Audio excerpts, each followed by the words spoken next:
బౌద్ధంలో బుద్ధత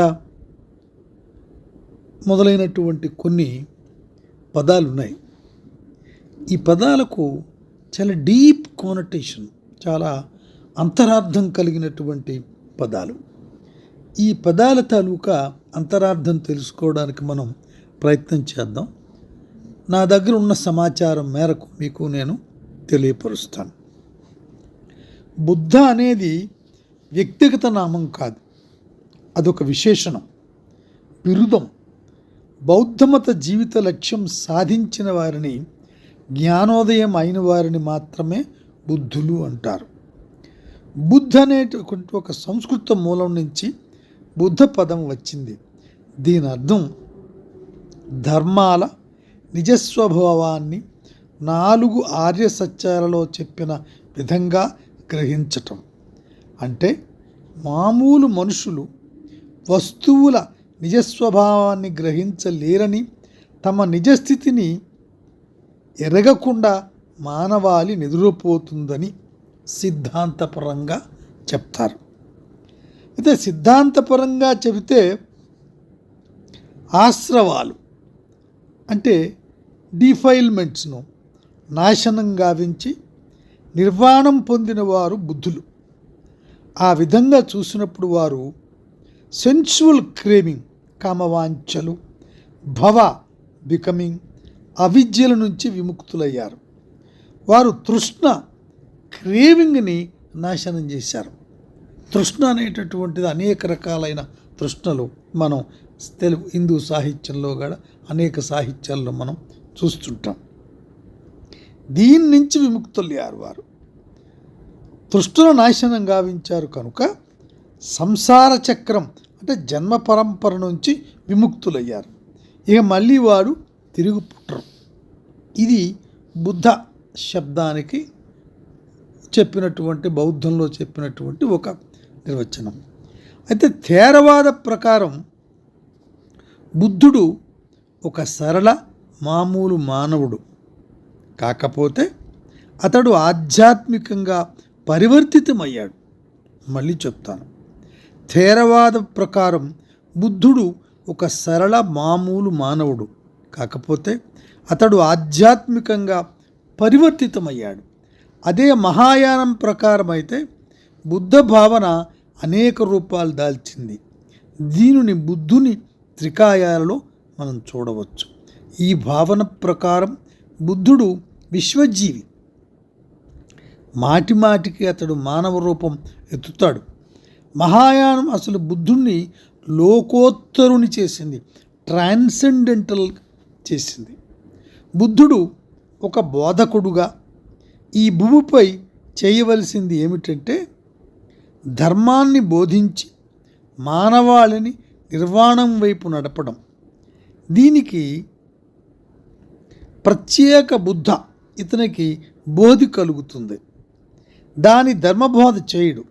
ఇటువంటి బుద్ధుడు సమ్యక్ సంబుద్ధుని కంటే తక్కువవాడు. సమ్యక్ సంబుద్ధుడు బోధ చెప్తాడు.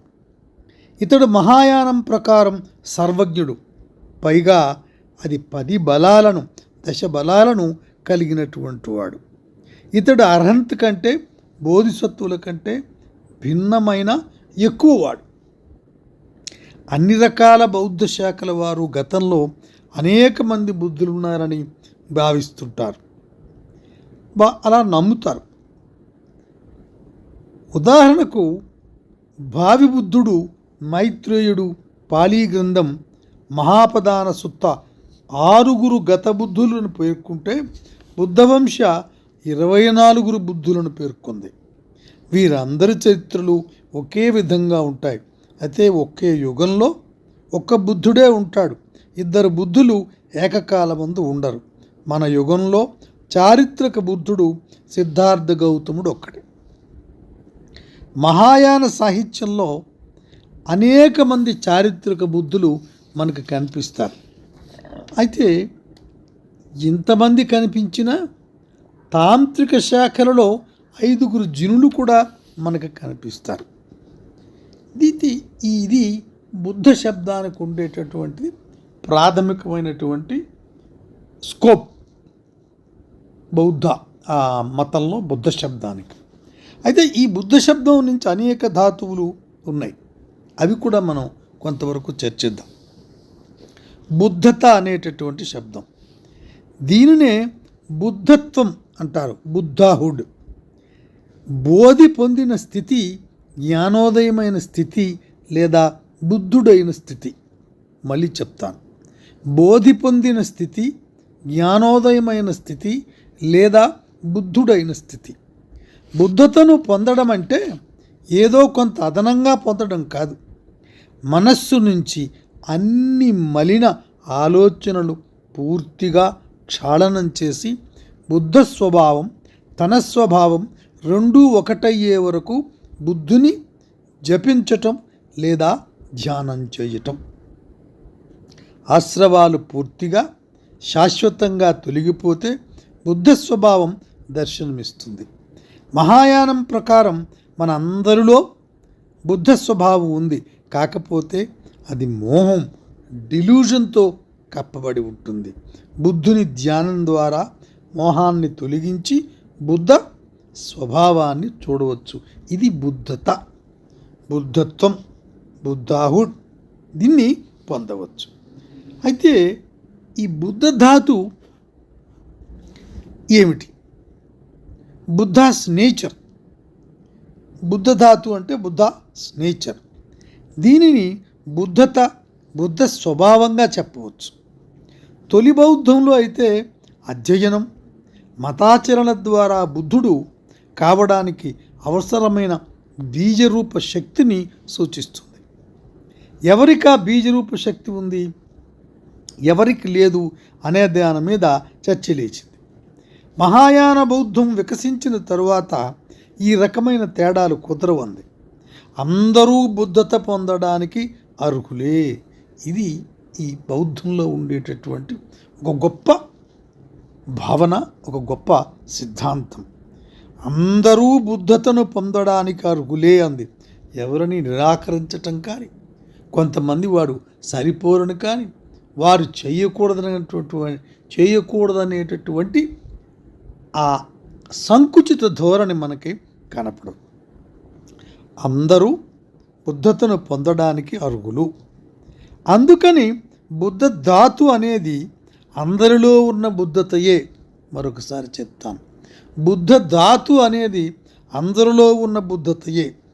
అందరిలోనూ బుద్ధత లేదా బుద్ధ ధాతు ఉంది కనుక ఇక చేయవలసిందల్లా దాన్ని కప్పి ఉంచిన ముసుగును, ఆశ్రవాలను తొలగించటం.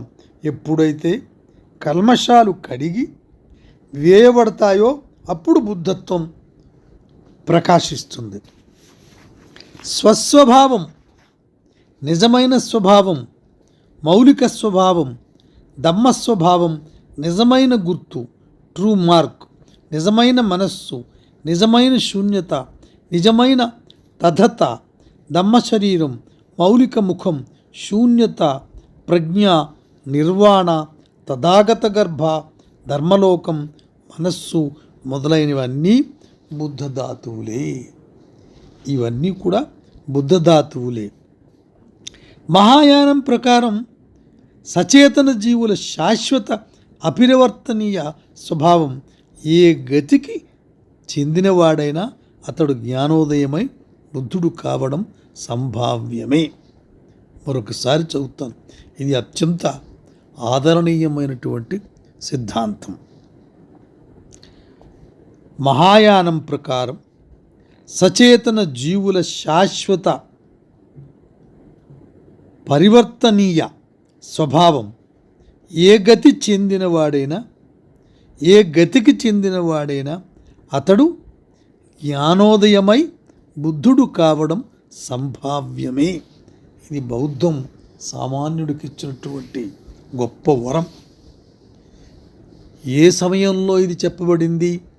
సమాజాన్ని ముక్కలు ముక్కలుగా అనేక కోణాలలో నుంచి ఎక్కువ తక్కువ మనుషులుగా, కొంతమందికి అసలు అధికారమే లేదు బుద్ధత్వాన్ని పొందడానికి అనేటటువంటి పరిస్థితులు పరిఢవిల్లినటువంటి సమయంలో బౌద్ధం ఈ గొప్ప మాట చెప్పింది. మళ్ళీ ఆ మాట చెప్పి ఇది ముగిస్తాను. ఏ గతికి చెందినవాడైనా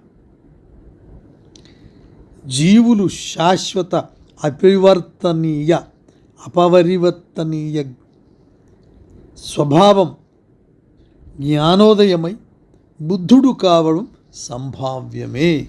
ఇది అత్యున్నత శ్రేణికి చెందినటువంటి బౌద్ధ సిద్ధాంతం.